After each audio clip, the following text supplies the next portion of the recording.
Professor Williams thought she had Jordan Peterson cornered that day. "You clearly don't understand modern gender studies," she said with a smirk. What she didn't know was that Peterson had been preparing for this exact moment his entire career. Make sure you watch this whole video and hit subscribe. We bring you the real academic debates that mainstream media won't show you. It was supposed to be a simple panel discussion at Berkeley University. The topic? Gender identity in modern psychology. But everyone knew this was really about one thing: whether Jordan Peterson would get taken down by the university's progressive faculty. The lecture hall was absolutely packed. 500 students crammed into every available seat. This wasn't just another boring academic talk. Word had gotten out that Peterson was coming, and both sides showed up ready for war. Dr. Jordan Peterson walked in, looking exactly like you'd expect. Dark suit, serious expression, carrying a stack of papers. The guy's been through this before. He'd faced hostile crowds, angry students, hit pieces in the media, but today felt different. Sitting across from him was Professor Sarah Williams, head of gender studies at Berkeley. She'd been gunning for Peterson for months on social media. Tweets like, "Peterson represents everything wrong with psychology," and "time to expose this pseudo-intellectual." She thought today was her big moment. The moderator tried to keep things neutral.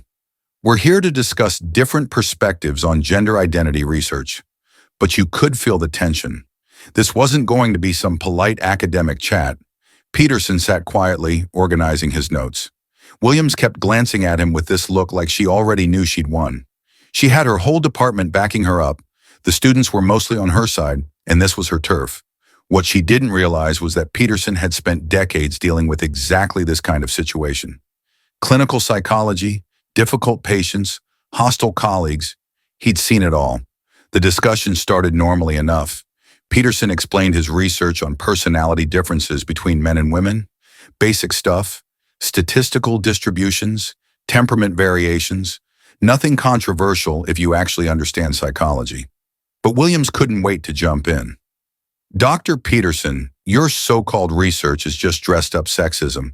You're using outdated studies to justify discrimination." The students started paying attention. Here we go. Peterson stayed calm. "Professor Williams, I'm curious, which specific studies are you referring to?" "All of them," Williams shot back. "Your entire framework is based on the false idea that gender differences are biological rather than social constructs." Now Peterson leaned forward a bit. "That's interesting. Are you suggesting that decades of cross-cultural research showing consistent personality differences across societies is somehow invalid?" Williams waved her hand dismissively.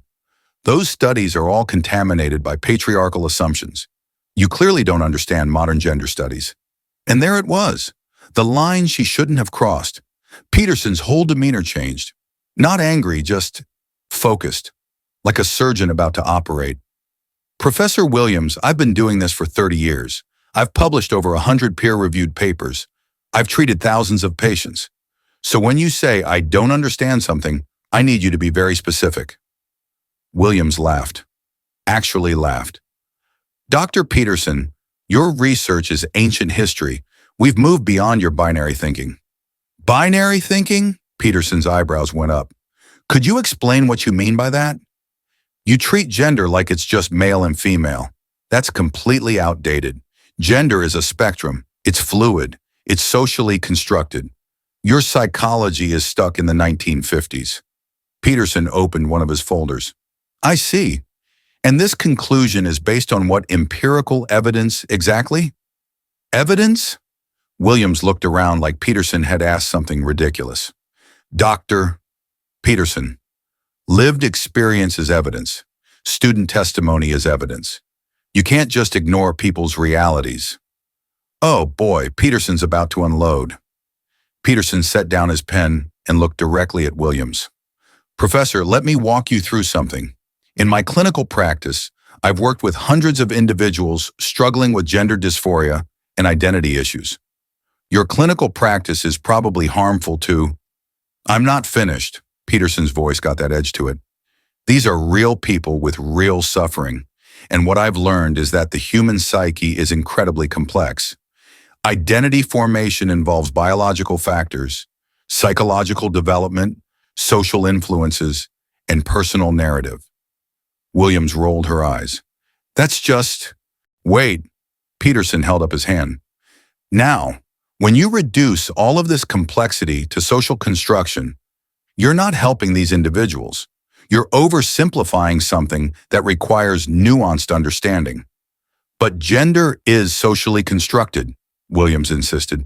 Peterson smiled slightly. Really? All of it? So the fact that children as young as 2 show gender-typical play preferences across every culture studied, that's all social conditioning? Yes.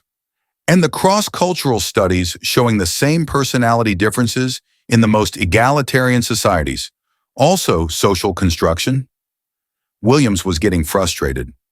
Dr. Peterson, you're cherry-picking studies that confirm your biases. Am I? Peterson pulled out a thick folder. Because I brought the actual research with me today. Peterson opened his folder and started pulling out study after study. Professor Williams, since you mentioned my research is outdated, let me share some recent findings with you. The 2019 cross-cultural study of 77 countries showing consistent personality differences. The 2020 neuroimaging research on brain development. The 2021 longitudinal study following children from birth to adolescence. Williams tried to interrupt. Those studies are all flawed. How? Have you read them? Peterson's voice was getting stronger. Because I helped design 2 of them. The students were completely silent now. You could feel the energy in the room shifting. Here's what the research actually shows, Peterson continued. Biological sex influences brain development, which affects temperament, which influences behavior and preferences. This doesn't determine anyone's choices, but it creates statistical tendencies. That's essentialist thinking, Williams shot back. No, it's empirical thinking. There's a difference. Peterson was getting warmed up now. And here's the problem with your approach. When you deny biological influences entirely, you can't actually help people who are struggling. I help my students every day. By telling them their problems are all due to social oppression? That's not therapy. That's ideology. Williams was getting red in the face. Dr. Peterson, your approach is harmful to transgender individuals and gender nonconforming students. Peterson's response was immediate. Based on what evidence? Because in my clinical experience, the most helpful approach is honest assessment of each individual's unique situation. Clinical experience isn't the same as understanding systemic oppression. Systemic oppression? Peterson leaned back with a slight smirk.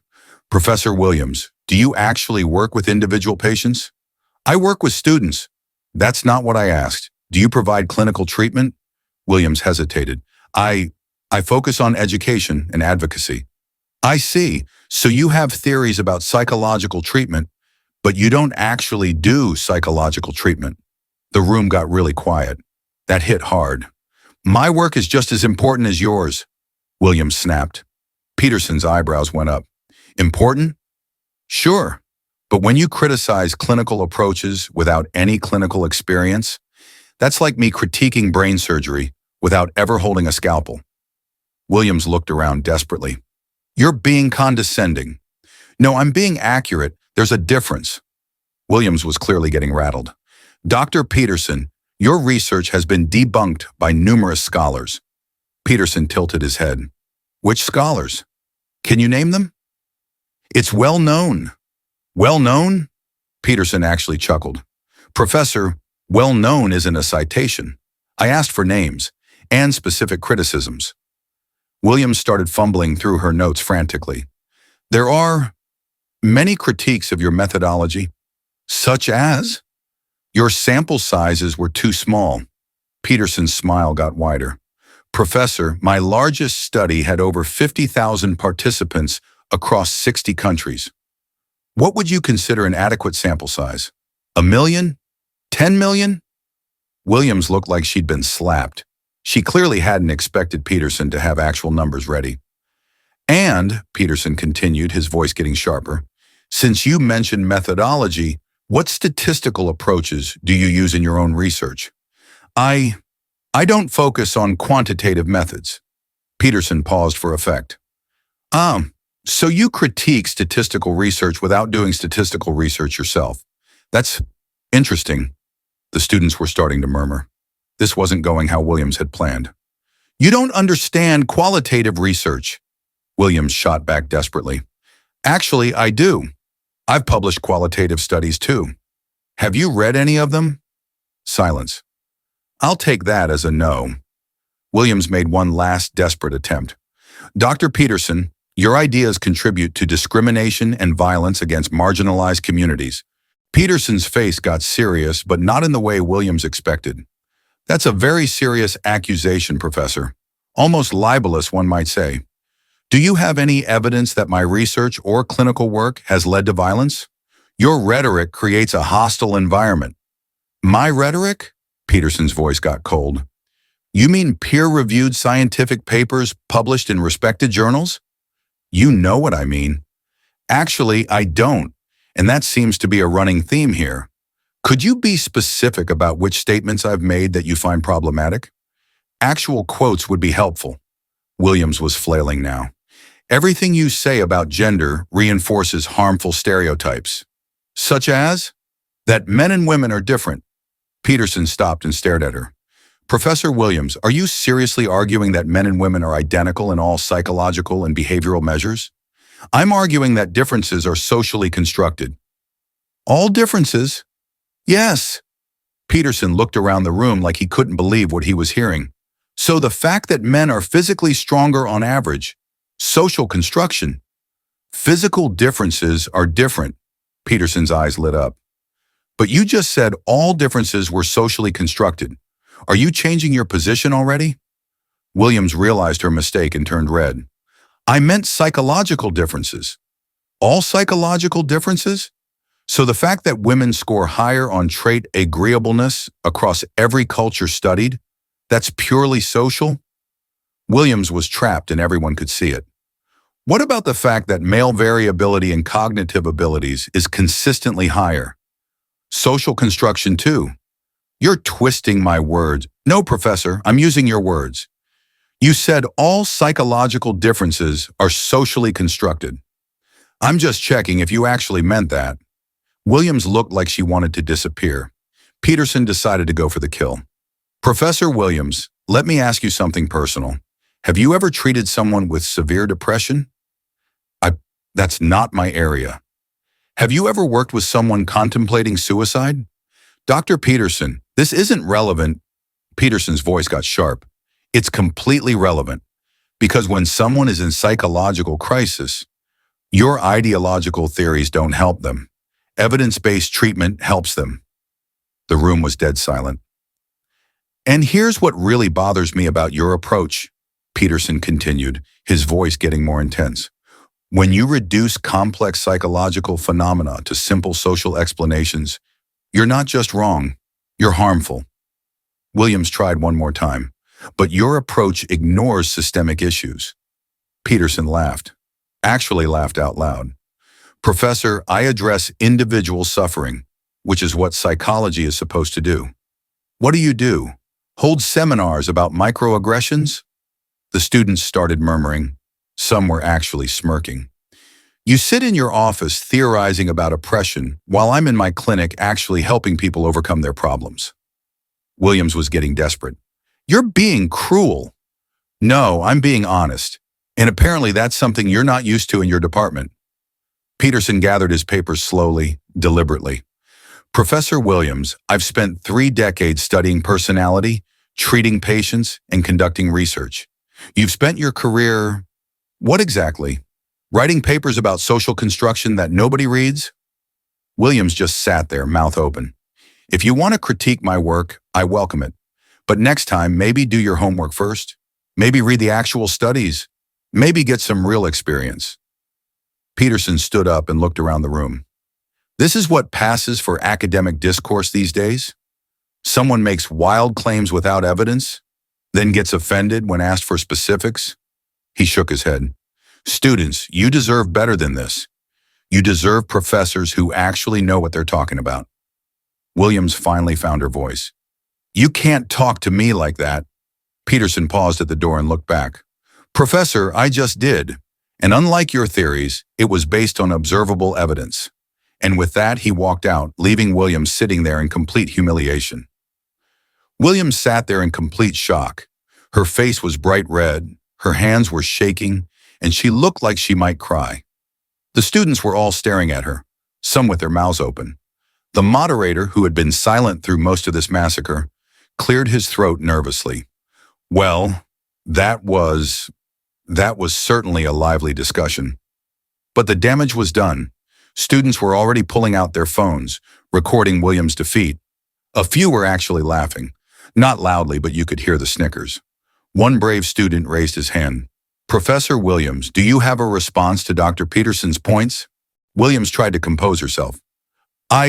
This was an ambush. Dr. Peterson was deliberately hostile and... Another student interrupted. But Professor, you were the one who said he didn't understand gender studies. And you couldn't answer his questions.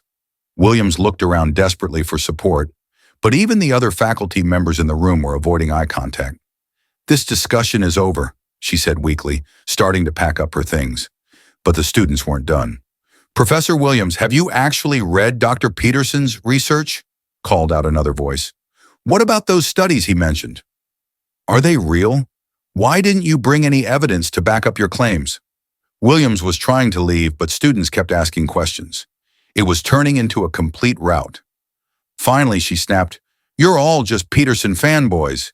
You don't understand the complexity of gender theory. The room went quiet. Then one student said what everyone was thinking. Maybe you should understand it better yourself before trying to teach it. Williams grabbed her bag and practically ran from the room, leaving behind the most humiliating academic defeat anyone had ever witnessed. If you enjoyed watching ideology get destroyed by actual expertise, hit that like button and subscribe for more academic takedowns that show what happens when feelings meet facts.